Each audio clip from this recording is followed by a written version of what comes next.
इमरान खान के गिर्द घेरा तंग हो रहा है, इसमें अब कोई शक नहीं रहा। बकौल शख्स से वो इक्तदार से निकाले जाने के बाद अपना उरूज देख चुके हैं। अब यहाँ कतन ये मानी ना लिए जाएं कि वो मजीद मकबूल नहीं हो सकते, या अगर इलेक्शन करवा दिए जाएं तो वजीर आजम नहीं बन सकते। ऐसा बिल्कुल मुमकिन है, लेकिन पंजाब में वजारत आला किसी न किसी तरह अदालत और जबरदस्त अवामी मुहिम के साथ साथ नून लीग की बेइंतहा नाअहली के जरिए हासिल करने के बाद वो बड़ी हद तक मौजूदा सेटअप में अपनी इंतहा को छू चुके हैं। इससे ऊपर अब इन्हें इलेक्शन ही ले जा सकता है, लेकिन कराइन बता रहे हैं कि इलेक्शन से पहले ही इनका मक्कू ठपने का फैसला किया जा चुका है। कानून बड़ा वाज़ेह है। मुस्लिम लीग नून के साथ पिछले करीब 5 बरस में हुई ज्यादतियों के बाद अब ये ना तो कोई रहम दिखाने के मूड में है, ना ही किसी नेक चाल चलन की गारंटी मानने को तैयार है। जिमनी इलेक्शन में इसको अभी जो मार पड़ी है, इससे ये हद से ज्यादा खुद एतमादी का शिकार भी अब नहीं रही जो अब से चंद हफ्ते कबल तक थी। यह वैसा ही गंदा खेल खेलने के लिए तैयार दिखाई देती है जैसा इसके साथ इमरान खान खेल चुके हैं। दूसरी जानिब इमरान खान भी पहली मर्तबा बैकफुट पर नजर आ रहे हैं। इनका ये बयानिया कि ये सादिक व अमीन हैं और बाकी सब करप्ट और चोर, इसे बुरी तरह से धचका लगा है। जो कुछ भी इलेक्शन कमीशन के फैसले में है रिकॉर्ड पर मौजूद है। इसमें कहीं कोई रियायत तो मुमकिन है की गई हो, लेकिन ज्यादती कोई नहीं की गई। इस फैसले में जो कुछ लिखा गया है इसके दस्तावेजी सबूत मौजूद हैं। कमीशन ने कोई इमरान खान को नाअहल नहीं करार दिया, कहीं डायलॉग बाजी की कोशिश नहीं की। जाती आरा खलील जिब्रान की नसर मारियो पुज़ो के नावल से दलाइल मुस्तार नहीं लिए गए, ब्लैक लॉ डिक्शनरी का सहारा नहीं लिया गया। यहाँ तक कि फैसला सुनाने के बाद भी इज़हार वजूह का नोटिस किया गया है कि आप सामने आकर इन मामलात पर अपना दिफा पेश करें। नतीजा यह है कि इमरान खान साहब को खुद को मजलूम साबित करने के लिए सिर्फ झूठ का सहारा लेना पड़ रहा है। मिसाल के तौर पर उनका यह कहना कि ये फंडिंग गैर मुल्कियों से नहीं बल्कि बैरून मुल्क मुकीम पाकिस्तानियों से ली गई है, एक भूना मजाक है जिस पर इनकी अपनी जमात के सपोर्टर्स भी अब एतबार करने को तैयार नहीं। रोमिता शेट्टी, इंद्रजीत दोसांझ, शेख अल नाहयान और बैरी स्नेप्स यकीनन पाकिस्तानी शहरी नहीं है। फिर इन्होंने फरमाया कि कंपनी से पैसे ना लेने का कानून 2017 में बना, ये भी दुरुस्त नहीं है। कंपनी से इमदाद ना लेने का कानून पहले से मौजूद है।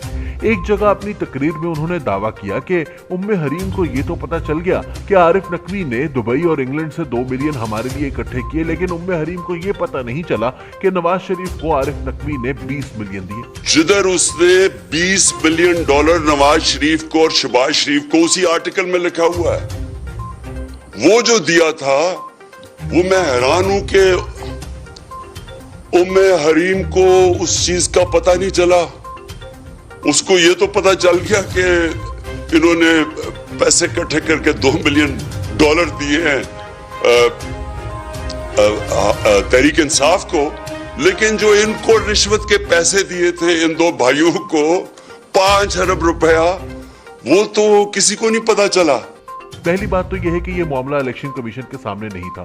इलेक्शन कमीशन के सामने पीटीआई की फंडिंग का केस था और यह बहस लग़्व है कि अगर हमें फंडिंग हुई है तो हमारे मुखालिफ को हमारे से भी ज्यादा हुई है।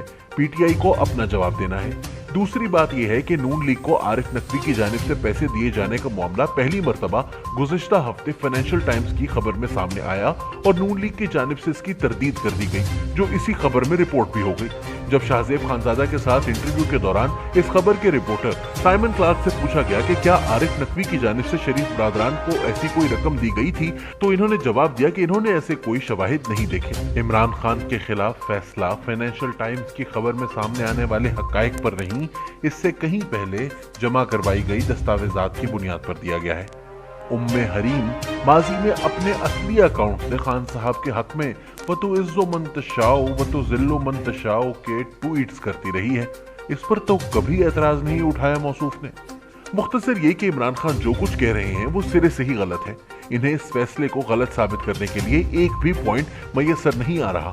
यही वजह है कि नया दौर के प्रोग्राम खबर से आगे में बात करते हुए सीनियर सहाफी एजाज सैयद भी कह उठे कि ये फैसला पढ़ने की चीज है, बहुत तरीके से लिखा गया है। इसी प्रोग्राम में एजाज सैयद ने कहा कि इमरान खान के खिलाफ नाअहली का केस अब अपने मंतकी अंजाम की तरफ ले जाया जा रहा है। मामला तेजी से इसी तरफ बढ़ रहे हैं। माहिर कानून सलमान अकरम राजा ने समा टीवी पर नदीम मलिक के शो में बात करते हुए इंतहाई मानी खेज बात कही है। इनका इस्तदलाल था कि सियासी जमातें, सियासी लीडरान टेक्निकल बुनियादों पर नॉकआउट करने की रविश अब खत्म होनी चाहिए। ताहम अगर वो मेयार लगाया गया जो नवाज शरीफ पर लगाया गया था, तो फिर तो आप इमरान खान साहब के खिलाफ 62(1)(f) की डिक्लेरेशन दे सकते हैं। इसी प्रोग्राम में झंग से सीनियर सियासतदान शेख वकास अकरम का भी कहना था कि किसी सियासी जमात को मैदान से बाहर करने से वो बाहर नहीं हो जाती।